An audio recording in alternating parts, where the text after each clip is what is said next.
A doutrina, que são aqueles códigão comentado, gente, não estudem por aquilo. Vocês não precisam daquilo, tá? Só se tu tiver muito tempo. Mas ainda assim, vocês vão se perder. Esses dias, recebi uma pergunta, o rapaz estudando para guarda municipal, um ex-aluno meu. Não estava nem morando aqui mais. O que é, professor, a teoria da tipicidade conglobante? Você está estudando para quê? Guarda municipal aqui em Itapema. Não vai estudar tipicidade conglobante. Porque tu vai encher a cabeça, né, de serragem, aí, de forração, que é necessária, vai ocupar espaço enorme na tua cabeça, isso aí, e não vai te resolver. Quando você for fazer um concurso para promotor e para juiz, a gente volta a conversar. Tá? Então, tomem cuidado, porque a doutrina, o meu livro, por exemplo, do Kleber Masson, de Direito Penal, eu acho que tem umas 3.000 páginas. Para mim é digerível, é tranquilo. Às vezes não. Se você vai fazer um concurso com aquilo, tu vai enlouquecer, tu não tem tempo para ver. Tem muito detalhezinho para colocar lá, tá? Analogia. Isso aqui é costumeiramente cobrado em prova, especialmente de CESP e SEBRASP. Quando a gente fala de analogia, gente, analogia, e aí eu vou tratar rapidamente, também não vou matar vocês com a questão de norma penal em branco e etc. O que é analogia? Quando você tem uma lacuna legislativa e você faz um enxerto, tá? Você aplica por analogia um entendimento. No direito penal, é proibida a analogia in malam partem. Isso quer dizer que você não pode tapar um buraco na lei penal utilizando uma analogia que vá prejudicar o cidadão. É como se ele fizesse algo que não estivesse na lei, que não tem a lei para regulamentar, e ele usa a analogia? Exatamente. Gente, princípio básico, cerne, a raiz do direito penal é o que a gente chama princípio da legalidade. Para fins de prova, a gente tem que considerar a legalidade estrita no direito penal. A legalidade estrita é quando existe uma criação de uma norma penal incriminadora que surge do processo legislativo. O que não está na lei não deve ser aplicado uma analogia in malam partem, tá? Professor, na prática isso é assim? Não. Mas para a prova de vocês é. Querem que eu dê um exemplo? Vejam bem. Analogia in malam partem. Eu, particularmente, sou uma pessoa para frentex, não tenho preconceitos, etc., mas a minha fala agora é como penalista, não me entendam mal. Você tem uma lei penal que trata sobre o racismo. Gente, a lei sobre o racismo foi uma conquista importantíssima, é uma lei importante para você tratar as pessoas especialmente, né, o pessoal que é da raça negra, de uma forma sem preconceito, ponto. Se você tiver preconceito de raça, você é racista. Deu, está ali na lei do racismo. Você não pode botar, tem um restaurante, aí você vai botar uma placa, proibida a entrada de pessoas negras. Isso é um crime de racismo. O Supremo Tribunal Federal, e eu sou a favor do Supremo muitas vezes, mas sou contra o Supremo em inúmeras outras. O Supremo Tribunal Federal, com o poder que ele tem atualmente de transformar círculos em triângulos, eles inseriram nessa lei do racismo, equiparando homofobia a racismo. O Supremo Tribunal Federal, ele legislou. Ele transpôs o princípio da legalidade. Ele criou uma norma penal incriminadora.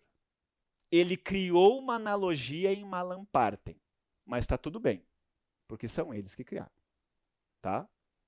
Eu acredito que, deve existir uma lei contra a homofobia, contra a transfobia, sou a favor. Mas aí tem que fazer um processo legislativo, tem que passar pelo parlamento, e aí depois, quando aprovado, a gente criminaliza a homofobia, né, a transfobia.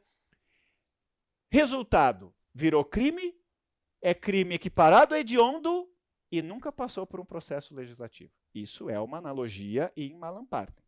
Ah, mas o legislativo não se mexe para criminalizar a homofobia.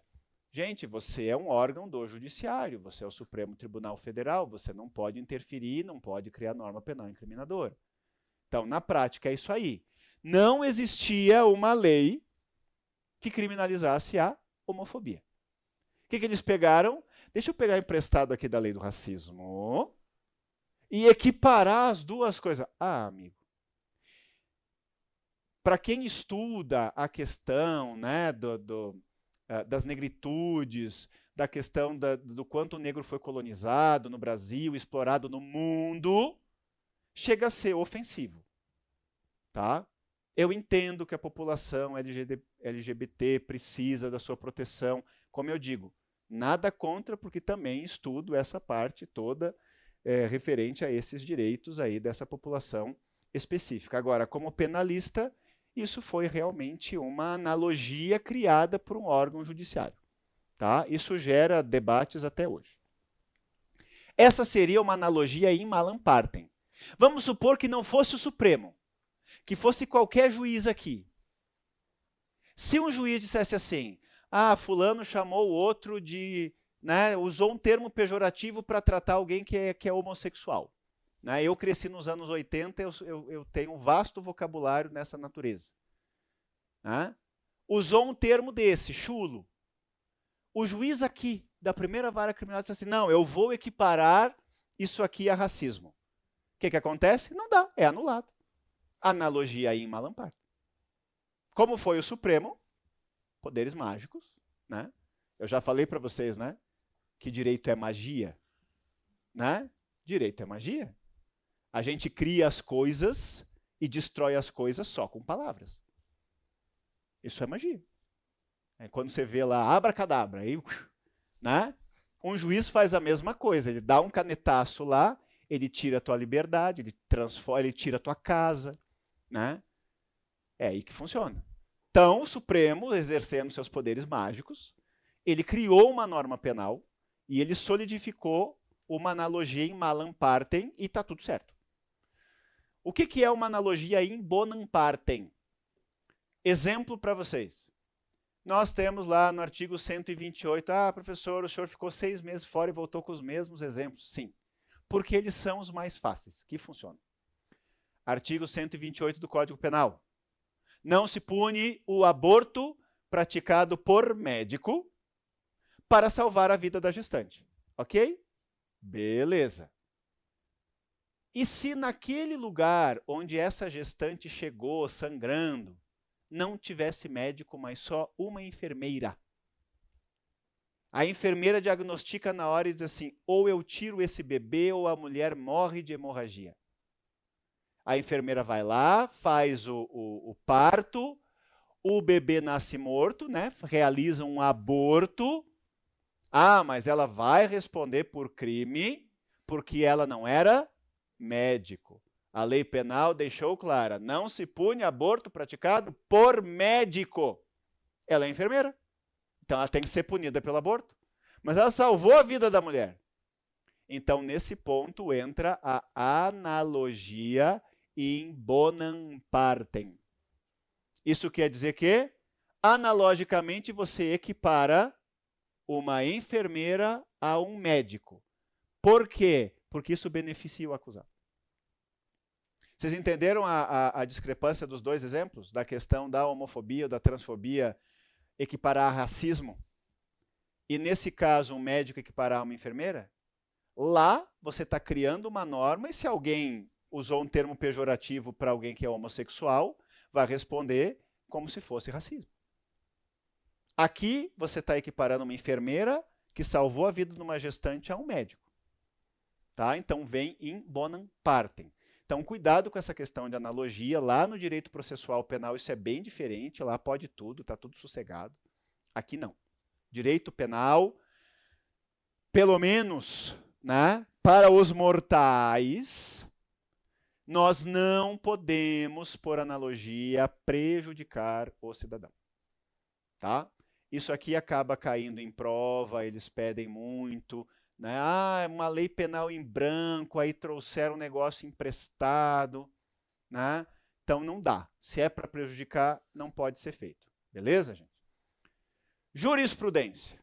Jurisprudência, gente, para quem é concurseiro, vai precisar saber, além da lei seca, o entendimento dos tribunais, né? Eu falei do Supremo até agora, mas a gente precisa conhecer o Supremo. Nós temos hoje no Brasil um sistema que a gente chama sistema de precedentes judiciais, tá? Não vou cansá-los com vertentes teóricas, mas isso quer dizer basicamente que o Poder Judiciário ele tem o poder, sem ser redundante, né, de interpretar as normas penais e as normas constitucionais.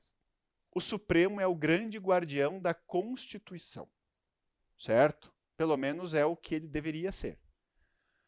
Quando você estuda para concurso, você tem que saber o que o STF, o que a STJ pensam a respeito de cada coisa. Anos atrás caiu uma questão assim. Policiais rodoviários federais abordaram um caminhoneiro parado num posto. Veja bem, o caminhão estava parado no posto, o caminhoneiro estava dormindo na boleia do caminhão. A polícia entrou no veículo, abriu a porta à força, descobriu dentro do veículo uma arma e drogas. A questão do concurso para a PRF era: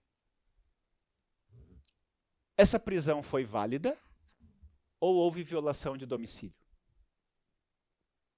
Aí o que você tinha que saber? Primeiro, o que é boleia, né? Quem não é caminhoneiro... eu quero ser PRF, mas você não sabe o que é a boleia de caminhão? Então você está se apertando no básico. Boleia, aquela parte de trás, tem uma caminha, né? O motorista dorme lá, vai no posto, encosta o carro, beleza. Gente, o veículo em movimento, e não é só o caminhão, é trailer também, tá? Sabe aqueles motorhome? Ele está em movimento, ele é veículo.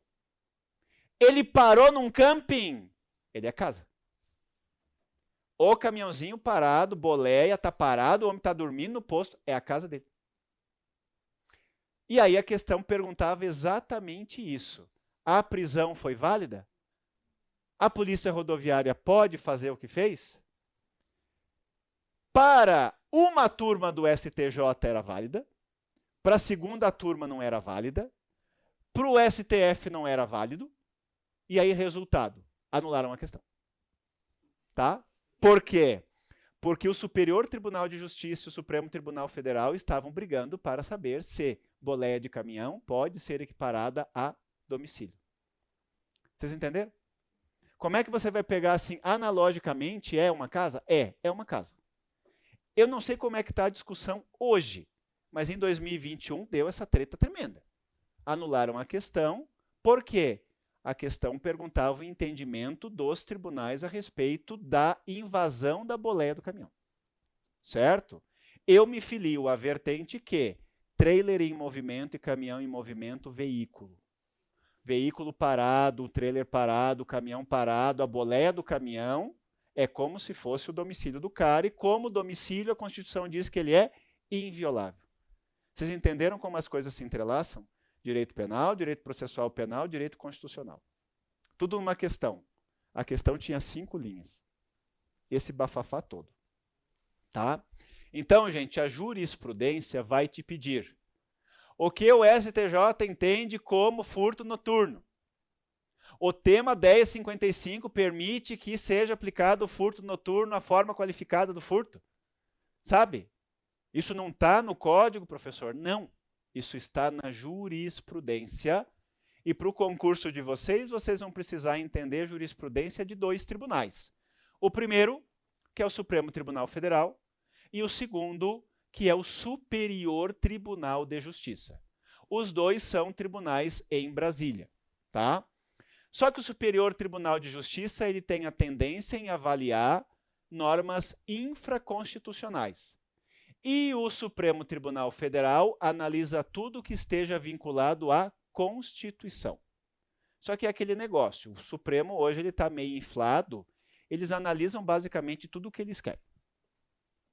Tá? Não era para ter uns processos malucos chegando lá no Supremo do jeito que está acontecendo agora. Tá? Tem umas coisas que não são de competência do Supremo, mas chega no Supremo e eles dizem, isso aqui é legal, né? Então eu vou decidir. Por quê? Porque dá holofote. Certo? Eu particularmente assim, sou contra também violência contra a mulher, acho um absurdo, estupro é um absurdo, etc, etc. Mas semana passada o Supremo Tribunal Federal anulou uma decisão porque a moça prestou um depoimento que foi a que deu origem à lei Marie Ferrer e aquela situação toda. Dentro das provas do processo, o juiz fez uma análise, absolveu e tal, e o Supremo acabou cassando a decisão porque a vítima foi constrangida na audiência. Gente, a lei Marie Ferrer, ela veio depois desse caso. E foi, para mim, um exemplo de que eles aplicaram uma retroatividade da lei penal em malefício do acusado. E às vezes eu tenho vontade de chorar. Tá? Entendeu? Não, a gente vai anular aqui porque é um absurdo e tal. Gente, eu acho que foi um absurdo que o advogado fez com a menina em audiência. Acho. Jamais faria isso. Acho um absurdo o promotor ficar calado em audiência? Acho. Acho um absurdo o juiz ficar calado em audiência? Acho. Mas como penalista, isso aí é um ornitorrinco jurídico. Conhece o ornitorrinco, né? É uma coisa engraçada porque ele tem um bico de pato, mas ele não é pato. Ele tem um corpo de lontra, mas ele não é lontra. Né? Ele anda na terra e nada na água, e é um negócio meio assim. Então, o que está acontecendo é isso. Você, enquanto concurseiro, vai ter que olhar e vai ter que ver, além da lei, esses ornitorrincos jurídicos que, às vezes, as bancas cobram. O último concurso da Polícia Militar, que foi CESP que fez, é como eu disse no início da aula. Eu disse para o pessoal, estudem entendimento dos tribunais, CESP gosta dos entendimentos dos tribunais. Eles cobraram basicamente lei seca, porque eu acho que a banca chegou uma hora e disse assim, quer saber? Foda-se. Tá? Eu acho que foi basicamente isso. Vamos cobrar aqui lei seca porque não dá, cara. O cara vai lá, faz uma questão, o ex-elaborador da prova vai lá e anula metade da prova. Por quê? Porque o Supremo diz uma coisa, o STJ diz outra, não sei o que lá. Gente, lei seca não tem erro. Não anula a questão. Vamos pegar o básico. Então, eu acho que essa crescente de utilização de jurisprudência e tal tem caído um pouco por conta do conflito entre os tribunais. Mas as súmulas e súmulas vinculantes, essas vocês precisam saber. Todas, professor? Não. Porque a gente tem quase 1000 súmulas no Supremo, quase 1000 súmulas no STJ, tem mais quase 70 súmulas vinculantes do Supremo, é muita coisa. Mas eu vou trazer as principais, as que eu julgo principal para vocês. Tá? Então, gente, além do Código Penal, tomem cuidado com essa questão de analogia e nós vamos precisar ficar de olho na jurisprudência. Isso eu vou trazer para vocês, tá? Dentro do possível, eu vou trazer o entendimento dos tribunais para vocês. Então, hoje nós vamos começar, porque já estamos avançando aí no horário, nós vamos falar dos princípios básicos de direito penal. Básicos. Eu não vou trazer todos. Por quê? Porque hoje nós temos um fenômeno de panprincipialismo. Tudo é princípio de direito penal. Você chacoalha uma árvore e cai 4 princípios. Tem juiz que está criando princípio. Gente, eu vou trazer para vocês os principais princípios constitucionais do direito penal e alguns muito timidamente extra-Constituição. Os principais. Se te pedirem um princípio meio maluco lá, não sei da onde, azar, gente. Não tem como, é impossível a gente saber. Então, nós vamos trazer os básicos, tá? Primeiro princípio, princípio da dignidade da pessoa humana. Artigo 1º, inciso 3 da Constituição Federal. A República Federativa do Brasil, formada pela União indissolúvel de Estados, Municípios e Distrito Federal, constitui-se em Estado democrático de direito e tem como fundamentos. 3. Dignidade da pessoa humana. O cara é um assassino em série, matou 40 criancinhas, estuprou 80 velhinhas. Ele vai ter que ser tratado com dignidade? Vai. Que nem eu estava falando com o Matusa, né? O pessoal quer ser policial. O pessoal quer bater em bandido. O problema é que tu não pode bater. Né? Não, tem que servir café. Tem que perguntar, o senhor está confortável? Né? O senhor está confortável? Tudo isso. Por quê? Porque não interessa o crime que o cara cometeu. Primeiro, gente, policial militar, ou mesmo pessoal que vai para a polícia rodoviária, vocês são os primeiros a atender. Vocês estão lá na ponta. Daquela ponta onde vocês atendem até o final do processo, veja bem, a moça que foi vítima do estupro, a tal da Mari Ferrer, começou aonde? Numa delegacia. Ela foi lá e registrou uma ocorrência, é uma delegacia de polícia civil. Passou primeiro pelo agente que sentou lá, estava sentado, chegou ela, oi, eu vim registrar um boletim de ocorrência por estupro. Lá na ponta. Vai do agente para o delegado, do delegado para o juiz, do juiz para o promotor para o advogado, para o promotor, para o juiz, sentencia, vai para o desembargador, do desembargador vai para o ministro do STJ, do ministro do STJ parou lá no Supremo. Entenderam? Polícia está na ponta. Isso quer dizer que você, vou prender o cara. Mas o cara está com 1 quilo de cocaína no porão de casa. Você vai sair com o cara chacoalhando e... Não pode. Porque tu vai responder por abuso de autoridade. Tem uma coisa chamada hoje audiência de custódia. Quando o cara é preso, no outro dia, foi uma invenção ótima. Para nós advogados é maravilhoso, porque o cara vai preso. Doutor, meu filho foi preso, tem audiência de custódia amanhã e tal. Olha, o Pix é número tal, o valor é tanto, para tentar tirar o seu filho. Essa audiência de custódia, gente, é para verificar a regularidade da prisão. Se o policial civil, ou especialmente o militar, prendeu em flagrante de forma ok, e se o cara está bem. Se ele chega na audiência de custódia e diz assim, eu apanhei. Onde? Me deram uma surra aqui nas costelas, levanta a blusa. Tá tudo roxo? Né? Então serve o café. Melhor. Chegar na audiência de custódia, o cara diz assim, e parece bobagem, né? Mas o pessoal às vezes vai preso e chega na audiência e diz assim, não, me trataram muito bem, nem me algemaram. Né? Tem uns que dizem, nem me algemaram, foram em 2, eu fui sentado no meio da viatura, botaram a musiquinha legal, ligaram o ar quente, que estava frio, né? Esquentei as mãos. Chegou na audiência de custódia, falou bem da polícia. Porque se ele inventa que ele foi agredido, ele vai passar por exames respectivos. E hoje, para a proteção da polícia, tem uma série, um aparato, né? O cara está indo para o presídio. Quando ele chega no presídio, ele passa por um exame, para saber se ele já não chegou roxo. Por quê? Porque a polícia penal também não quer ser responsável por um cara que pipocou roxo. Aí vai chegar um negócio assim, mas esse cabra aqui está todo roxo. Não foi nós. Quando eu cheguei aqui, já estava roxo assim. Foi a polícia militar que trouxe ele roxo. Então, tu entra no presídio e tem um exame para ele entrar no presídio para saber quem deixou o cabra roxo.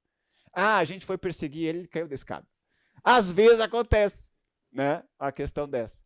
Então, assim, dignidade da pessoa humana tu vai tratar o cidadão com todo o respeito e dignidade, como eu dizia, porque milita em favor dele o princípio da presunção de inocência. Tu prendeu o cara com uma faca na mão, um machado, uma chave de fenda no bolso, A vítima está toda furada, machadada, esfaqueada, ensanguentada, e ele está dizendo, fui eu que matei porque quis, porque era uma vagabunda. Presunção de inocência. Dignidade da pessoa humana. Né? Leva uma papel toalha para ele se limpar, alguma coisa assim, e leva para a delegacia. Tá? Porque vai ter todo um procedimento. Né? Gente, pode ser que o cara seja doente mental. Né? Eu peguei um caso 1 ano e meio, 2 anos atrás, eu acho. O cidadão estava dentro de casa, do nada, se armou com uma chave de fenda e uma faca, matou mãe e irmã dentro de casa. Pegou o veículo da irmã e fugiu em direção a Florianópolis. Chegou em Florianópolis, estavam esperando a polícia militar uma barricada, e ele saiu do carro gritando enlouquecido, com a faca na mão, assim, me matem, me matem, me matem. O que ele queria? Ele recobrou a consciência, porque ele tinha esquizofrenia. Ele tem esquizofrenia, ele matou a mãe e a irmã num surto de esquizofrenia, ele tinha cadernos anotados assim, quem viu aquele filme antigo, vocês são muito novinhos, vocês não vão lembrar, Sinais, do Mel Gibson, né? Que tinha um dos meninos que anotavam símbolos esquisitos lá num caderno. Esse meu cliente era assim. Ele via alienígenas, ele via demônios, e ele estava fazendo um tratamento para a esquizofrenia e conseguiu convencer o médico a suspender. E o médico suspendeu, ele estava 4 meses sem tratamento. A família tinha que botar o remédio no açúcar dele, na farinha, tal, para ele conseguir se medicar. Ele foi lá, o médico suspendeu o medicamento, ele entrou num surto, matou mãe e irmã, pegou o veículo, empreendeu fuga. Quando caiu a fichinha, ele não teve coragem de se matar, porque ele tinha sinais de faca no corpo dele, e ele saiu para atacar a polícia, cop killer. Né? Tanto é que um dos policiais, ele disse para todo mundo, né, o de alta patente, não, para todo mundo que é cop killer. Vamos dominar o cara. Aí ele, desesperado, caiu de joelho, tal, aquela coisa toda. Ensanguentado ainda com os instrumentos do crime. Passou por exames, esquizofrenia. 3 peritos judiciais, 3 psiquiatras forenses, os 3 dizendo ele teve um surto ali de esquizofrenia. E ele queria morrer porque ele se deu conta que ele havia matado a mãe e a irmã, com quem ele morou a vida toda. Aí, qual é a importância? Se a gente vê que nem, né, vê aqueles filmes americanos, claro que é filme, a realidade também, a polícia norte-americana não é aquele terror todo. É ruim? É. Mas não é aquilo que a gente vê, né? Se vocês são policiais militares ou mesmo, vamos supor que seja policial rodoviário. Você aborda um cidadão desse aí num posto de polícia rodoviária, todo ensanguentado, com faca, desce do carro gritando, me mata, me mata. Tá vindo pra cima. Matou o cara era doente mental, cadê a dignidade da pessoa humana, cadê a presunção de inocência, então? Né? Não é que ele era inocente, mas ele era inimputável pela lei por conta do problema mental. O artigo 26 diz, né, aquele que for, né, por força de doença mental, né, o desenvolvimento mental incompleto ou retardado for, ao tempo da ação ou omissão, inteiramente incapaz de entender o caráter ilícito do fato ou de determinar de acordo com esse entendimento, é inimputável. Ponto. Então, você, policial, que vai atender a ocorrência, claro que você vai pegar a pá maior, que é aquele pessoal que comete o crime, sabe que está cometendo o crime, só que não adianta, a pessoa comete o crime achando que nunca vai ser pega. Né? Eu sou traficante. Aí você usa o teu celular com WhatsApp e uma foto tua. Olha, show de bola. Né? Depois você apaga as mensagens e acha que essas mensagens realmente foram apagadas. Tem um povo assim que manda áudio. Não basta mandar mensagem escrita, tem que mandar áudio. O áudio fica armazenado dentro do celular. Né? Dá para extrair com um aplicativo próprio. Então, tem umas esposas aí, inclusive, que já têm esses aplicativos instalados. Tá? Então, tomem cuidado. Né? Então, gente, assim, dignidade da pessoa humana está vinculada a esse tratamento que tem que ser dado. Limitação das penas. Aqui que eu trouxe para vocês, gente, no começo da aula. Não haverá pena de morte, de caráter perpétuo, trabalhos forçados, de banimento ou penas cruéis.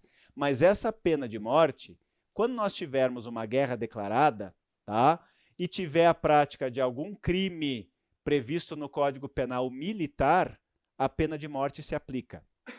Tá? Então, assim, declaramos guerra contra o Paraguai. E aí ocorreu a traição. Alguém pegou armas contra o Brasil para auxiliar um inimigo. A covardia, causar debandada de tropa por temor, ou seja, fugir da presença do inimigo. Imagine as Forças Armadas, né? Os soldados estão lá para nos proteger da invasão paraguaia.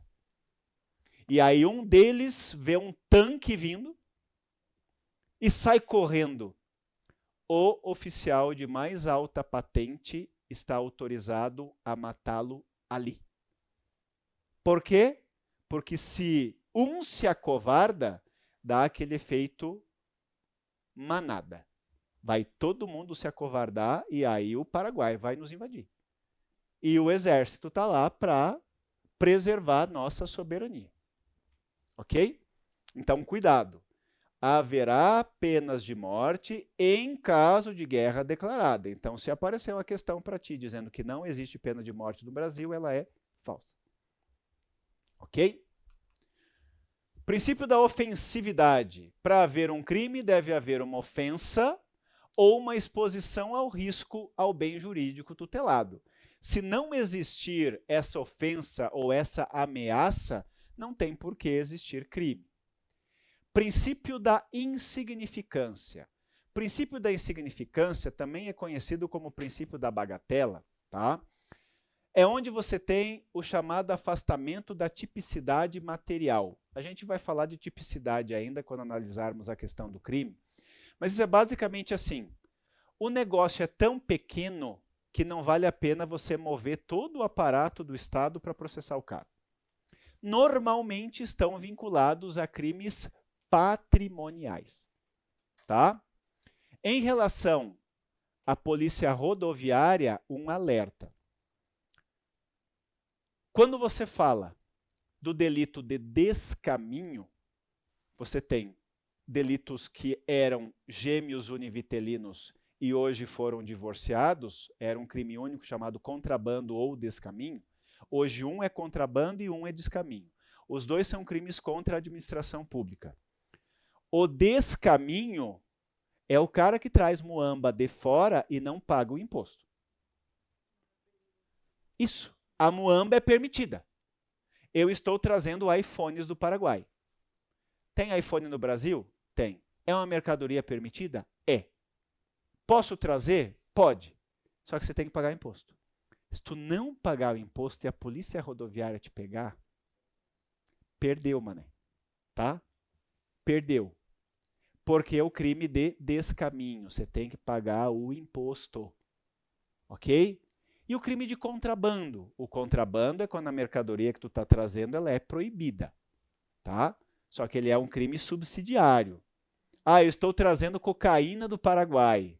Aí você vai tratar da lei de tóxicos. O contrabando, normalmente, eu dava esse exemplo, mas eu andei vendo uns julgados aí, mas eu vou usar para facilitar. Tipo o cigarro. Cigarro do Paraguai. De marcas que não são comercializadas, não são autorizadas aqui. Tá? Aquele cigarro, sei lá. Oi? O eletrônico eu até não sei se ele não entra em outra norma. Eu teria que ver. Mas o Palermo não dá para vender. Não é permitido? Palermo? Não. Tem um monte de questões assim, por exemplo, o vape, que é o cigarro eletrônico, o monjaro, né? Ah, é contrabando ou é tráfico? Sabe? Eu não sei. Eu preciso olhar isso de novo, porque tinha um burburinho a esse respeito. Ah, que o vape ele não é permitido a venda no Brasil, consequentemente poderia ser considerado, mas aí tem que ver o que a Anvisa diz do vape e tal. Então, enfim, me comprometo a dar uma olhada nisso. Mas, por exemplo, contrabando, então é isso, mercadoria proibida, né, que não seja regulada por outra lei maior, aí tu fala de contrabando. Então, assim, a insignificância, ela existe no furto, ela tem na apropriação indébita. Imagina você, o cara entra no supermercado e o carro dele está muito sujo. E ele quer encerar o carro. E ele vai lá e pega a cera Grand Prix de R$14,90. Está em promoção. Ali da 1001, né, no mercado.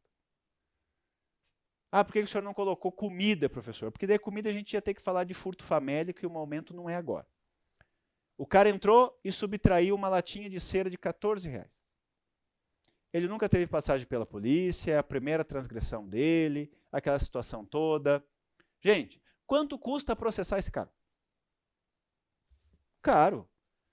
Promotor recebe salário público, o juiz recebe de dinheiro público, o servidor, o estagiário.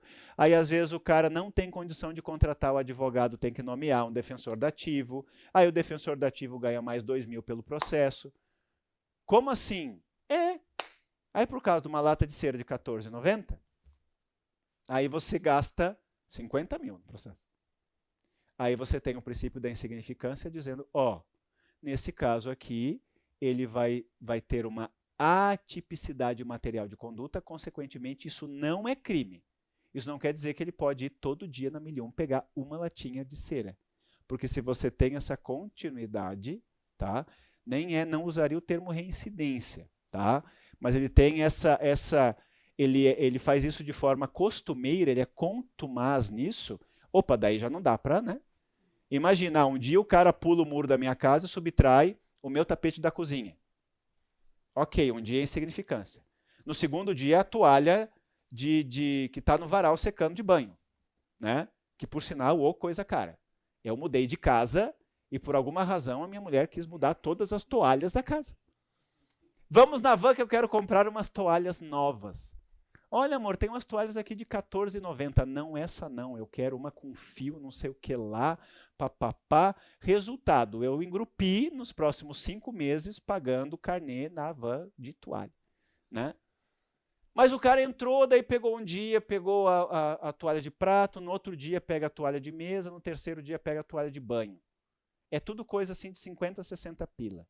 Ele não vai poder eternamente ser beneficiado com o princípio da insignificância. Tem que ver toda a questão da reprovabilidade da conduta, né? Como é que é a conduta dele, etc, etc. Por que eu usei esse crime do descaminho? Gente, o descaminho é o único crime contra a administração pública que cabe o princípio da insignificância ou da bagatela. Tá? Para vocês terem uma ideia, o imposto devido ele tem que ser superior a R$20 mil para o cara ser processado por descaminho. Abaixo de 20 mil é insignificância. Então, se o cara foi para o Paraguai, pegou muamba, e o imposto que ele devia era R$19.999,90, entra no princípio da insignificância. É claro que ele perdeu a mercadoria, tá? Babau. Vai para a feira da Receita Federal. Que é uma coisa engraçada, né? Porque eles apreendem coisa a rodo. Quando tem feira da Receita Federal, é só Tamaguchi que a gente tem para vender, aqueles pendrive, né, de 30 GB. Eu nunca vi um iPhone na feira da Receita, mas tá ok. Isso aí é normalmente distribuído, né? Brincadeiras à parte, isso é desapropriado dos particulares, daí eles utilizam, né? Hoje a polícia é aparatada com veículos que são apreendidos, né? A Polícia Federal, a Rodoviária Federal fez uma apreensão de um veículo carregado de cigarro. Babau, o veículo já era, né? Há um contrabando, o veículo era um instrumento para a prática do crime. Sinto muito, vais perder, perdeu. Né? Ah, mas o meu Palio 97, né? Ah, o meu Maréia, e agora? Né? De graças a Deus, já foi. Tá? É igual aquele tempo que estava em Balneário, aquela Camaro, viatura da polícia, né? Que era E Então, assim, o Camaro. Às vezes apreende um Camaro, coloca lá para a viatura da polícia. Melhor do que leiloar. Melhor que deixar em pátio. Hoje é muito comum. Né? Para vocês terem uma noção, eu estou tratando um processo que é fraude à licitação. E os carros do pessoal que foi apreendido já virou tudo carro para a Polícia Civil trabalhar a paisano. Em operações. Mas e o seu cliente, se ele for absolvido no final, ele recebe o carro de volta, com 350 mil quilômetros rodados, todo lenhado. Né? Mas, enfim, faz parte. Então, gente, por que eu trouxe isso para vocês? Como regra, o princípio da insignificância ou da bagatela é voltado para crimes contra o patrimônio. Mas ele pode ser aplicado em outros delitos. Nós já tivemos o princípio da insignificância questionado, por exemplo, posse de droga para consumo próprio. Tá? Hoje nós temos uma normativa do Supremo Tribunal Federal que mais ou menos liberou a maconha. Veja bem, a maconha não é legalizada. Ela foi descriminalizada, tá? Quando é para uso próprio. Qual é a diferença, professor? Muita. A maconha legalizada, você quer usar a maconha para fins recreativos, tu vai lá na lojinha de cannabis, né? Escolhe qual é a espécie que você quer. Você quer a australiana? Você quer a sueca? Você quer a americana? Né? É igual café. Nos Estados Unidos você tem essas lojas, né? Que você vai lá, compra maconha, é que nem loja da... não é Microsoft, quem fabrica o iPhone? Apple.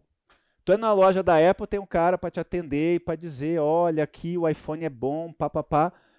Onde a maconha é legalizada, você tem esse pessoal ali que é o estagiário da maconha. Oi, o que você quer, né? Aham.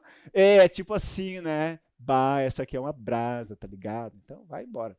Então, assim, já foi questionada essa questão do princípio da insignificância. Hoje você tem a maconha, que ela é descriminalizada, mas ela não é legalizada. Talvez a legalização da maconha fosse até interessante, de certo modo, porque você tira um pouco das organizações criminosas, né? Porque é uma exploração muito grande e é um dinheiro muito grande que rola. E, por exemplo, aqui na região, raramente tu vê alguma coisa com cocaína, é menos cocaína. O grande e forte é maconha. Né? Se tu legaliza, você tem imposto, aquela coisa toda, papapá, mas nós temos experiências negativíssimas de outros países, como, por exemplo, a Holanda, que legalizou a maconha e diz que você em Luxemburgo hoje é basicamente o cheiro de maconha no ar, trouxe muito turista de fora, aumentou a prostituição, a cidade ficou mais feia. Né? Quem vai para Nova York, por exemplo, hoje diz que o budum na rua é cheiro de maconha o tempo todo. Então, assim, tem problemas relacionados a isso, é uma discussão. Hoje está descriminalizado, mas já houve o raciocínio de que isso pudesse ser insignificante. Por quê? Porque o cara que usa maconha para seu consumo, não vale a pena tu processar o cidadão. Tá? Teve juízes que já aplicaram isso. Mas é feito por si ainda, né? Sim, tá? Mas não gera nada. Né? Não gera nada porque antigamente, até o artigo 28, ele não gerava pena. Era advertência, era mandado para o cara para fazer um tratamento, aquela situação toda. Então agora é assim, não está legalizada, mas se o cara for abordado utilizando para fins recreativos, vai ser feito, né? Vai ser lavrado o TC ali, só que isso não vai para lugar nenhum. Tá? É só para dar trabalho à toa. Aqui tem os requisitos, tá, gente? Do princípio da insignificância da bagatela. Mínima ofensividade da conduta, nenhuma periculosidade da ação, reduzidíssimo grau de reprovabilidade do comportamento e inexpressividade da lesão jurídica provocada. Tá? Isso aqui às vezes cai num concursinho ou outro aí, é interessante que vocês deem uma olhadinha. Porque a gente se fia só pelo valor. E não é só o valor. Você precisa ter esses requisitos observados também. Certo? Gente, próxima aula então falaremos de intervenção mínima. Muito obrigado, sejam bem-vindos. Né? Eu também vou me dar as boas-vindas, porque eu estou retornando. Tá? Espero que tenhamos uma boa jornada. Né? Divulguem aí para os amigos, para os parceiros, quem quiser fazer um concursinho. para trazer aí para o Papa Mike, porque o curso está sempre em franco crescimento e a gente está sempre preocupado com a aprovação de todo mundo. Fechou? Muito obrigado, tá?